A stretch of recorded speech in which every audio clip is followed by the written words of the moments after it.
Today we're going to be talking about the Sony 28-70, which is typically a kit lens that you'll end up being able to get with most full frame cameras. It is a full frame lens, so that is something to take into account, as a lot of things that are normally kit lenses will be cropped sensors that people can just add on to their full frame loadout if they wanted to later on with some form of adapter. But in regards to it, I wanted to talk about this lens in particular today, as I've actually quite enjoyed using this for the Sony a7 III, which is probably quite surprising, as many people out there would complain about this lens and say that it's a complete waste of money. I did end up getting this as a kit lens, and on the same day I also ended up getting an 85mm prime lens that goes down to f1.8, a 70-200 f4, and then on top of that a 10-18mm basically wide angle lens that I really wanted to go for, which again is one that some people did say what's the point of getting. However, I wanted to, as I really enjoy getting those wide angle shots, and I thought it was well worth it for the price.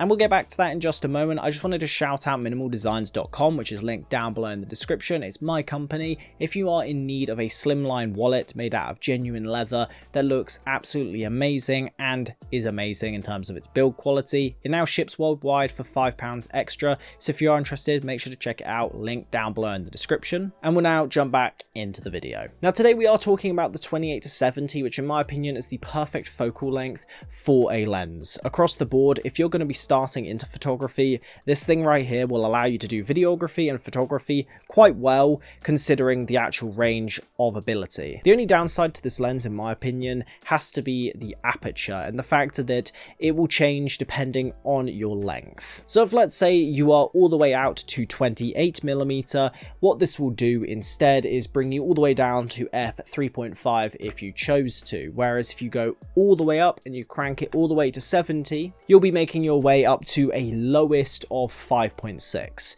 So the only time that this lens will be a big downside for you is whether or not you are a nighttime photographer and you need those shots that aren't going to have any form of blur behind them. That's the only time that I would genuinely say that this thing wouldn't be of good use to a lot of people. For me, I actually really enjoy using this for traveling purposes. I think this is like the perfect travel lens if you're on a budget. It means that you can take photos of your food or the local attraction without it feeling slightly off as if you're just a bit too far away, or you only had that one option of an 85mm, so you are only able to take it at a close range. Now for myself, I use this for two primary purposes. Either for, like I mentioned, when I'm traveling, I'm taking photos. So very recently we went to Rome, and a month before that we did Budapest. So basically we ended up taking this and using it, and it was quite an enjoyable experience because I would either use this or the 85mm. However, my other big use case for this device is again swapped out either with this or the 85, depending on what I'm using it for,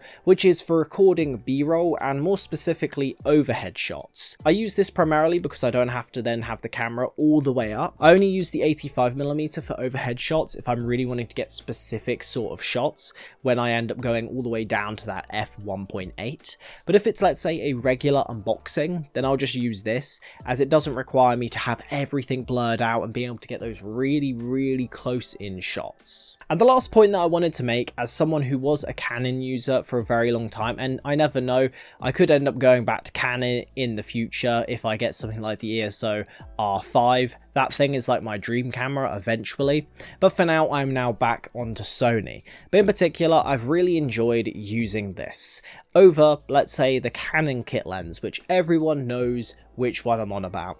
The 18-55, or at least I think it's 18-55. That thing, I went through probably about 3 because they're really poorly made in comparison to this. This is actually built quite well for a kit lens. Most of them are really cheap plastic, they just aren't particularly great. The only other thing that I'd say is a downside about this that you at least get on a Canon is that you can swap the autofocus and manual focus on this pretty easily.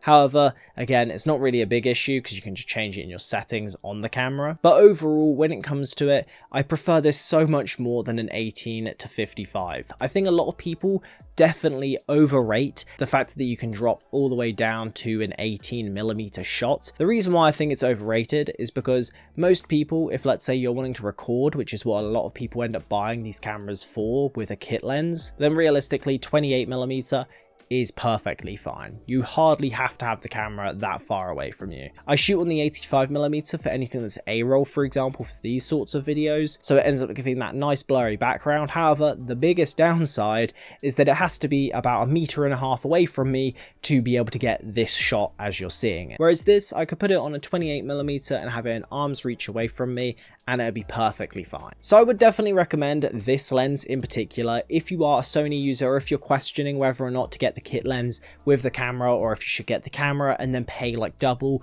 for a better lens, which sure, you could do, you could pay double, get a better lens. However, most of the time you'll get this for the exact same price of the body, and I'd definitely say just for the sake of it, it's worth it. But also if you're starting to get into photography and you want this sort of lens, then I'd definitely recommend going for it, as it just gives you a good focal length that you can get great photos with for the most part. The only downsides, as I mentioned earlier, is the factor that with the aperture, it is very much dependent on the length, and the other one is just the manual focus to autofocus, but again, not a big deal when you can change it in the camera. Hopefully you guys did enjoy this video. If you did, make sure to leave a like and do subscribe for more content moving forward. I make 2 videos every single week talking about tech, so if that does interest you, make sure to subscribe to the channel for future content, and I'll see you guys in the next one. Have a good one.